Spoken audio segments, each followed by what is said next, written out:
police from in the morning.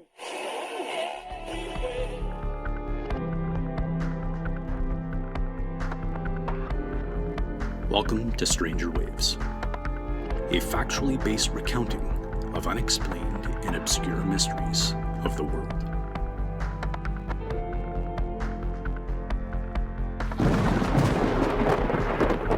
On this wave, we enter the world of late 19th century rural Nova Scotia, Canada, to bear witness to a haunting that shook a small town and forever changed a woman and her family.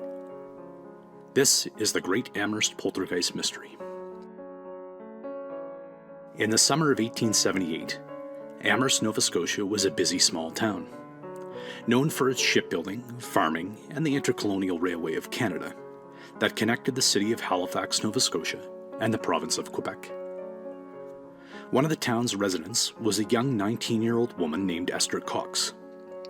Esther Cox had been described as a mild, gentle, yet a strong-willed woman. She lived in a crowded cottage along with her extended family, which also included her sister Jane. Esther and Jane were often together as they shared a room on the upper floor. One fateful evening after Esther returned from a rather disturbing date with a man she had feelings for, she ran into her room in tears, where Jane tried to console her. In the midst of their conversation, they were interrupted by a scratching sound coming from under the bed. Suspecting a mouse, they inspected the source but found nothing. Over the next few nights, the scratching changed to tapping, each time coming from an unseen source within the room. One night, Esther wakes up screaming that she thinks she's dying. Jane turned on the light to see Esther's eyes bulging and her face blood red. Jane cried for help.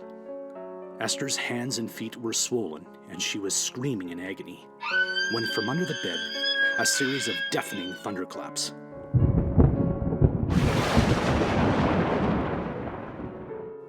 Then Esther went limp and fell asleep until the next morning.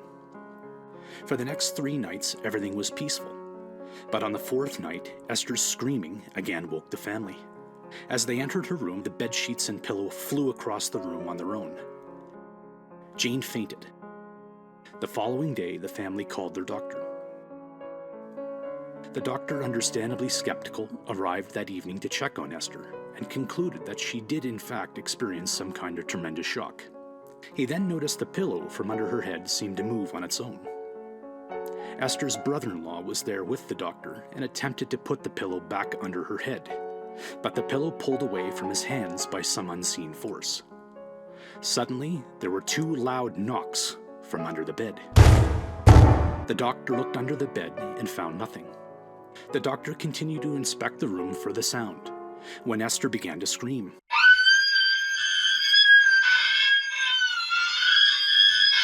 Then silence, except for the familiar scratching sound. When they looked behind the bed, they found a message etched into the wall that read, "Esther Cox, you are mine to kill."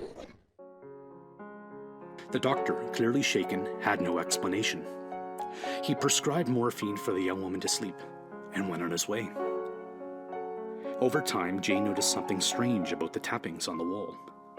They seemed to be in a pattern. The taps, knocks, or thunderclaps matched the number of people in Esther's room at that time.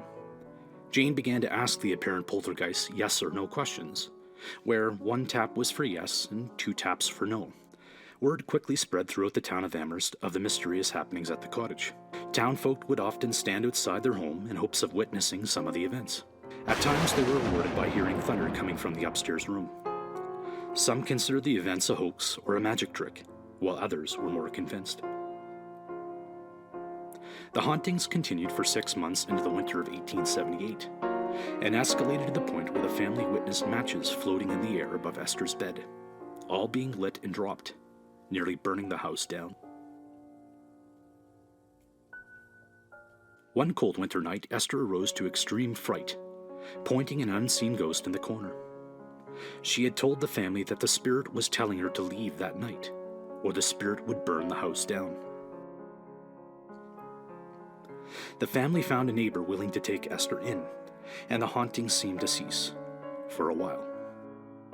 The poltergeist seemed to follow poor Esther Cox, who now worked at the pub as a server. Patrons were asking Esther to make the poltergeist do things, to which she had to explain that she couldn't control it.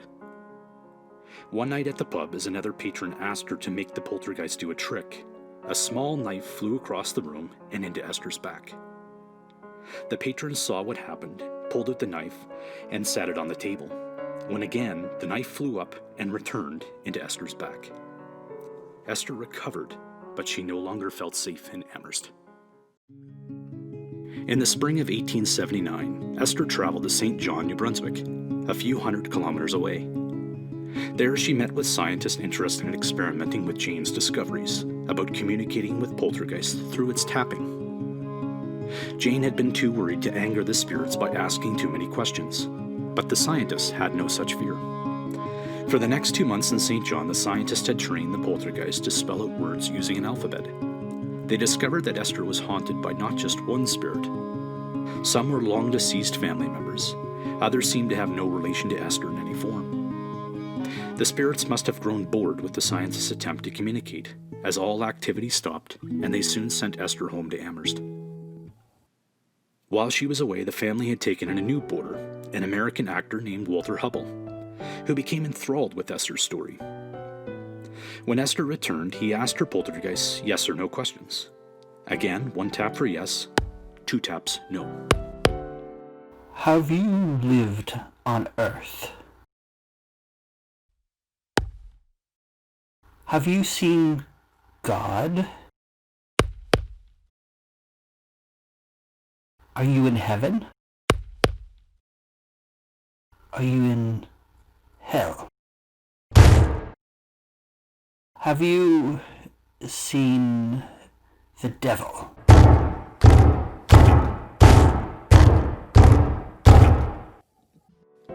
Undaunted, Hubble wanted to take Esther and her poltergeist on tour, to answer questions in front of audiences for money.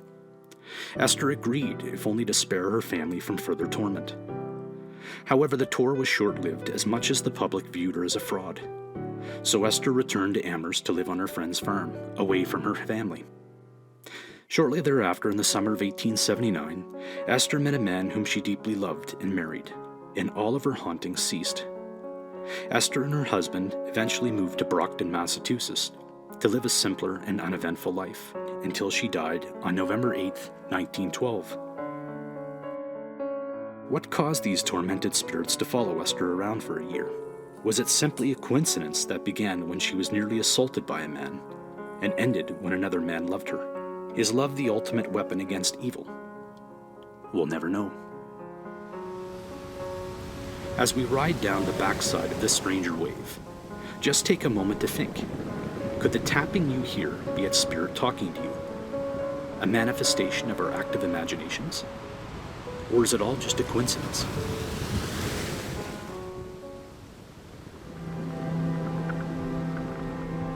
On the next Stranger Waves, we will explore a man lost in our world from an alternate universe.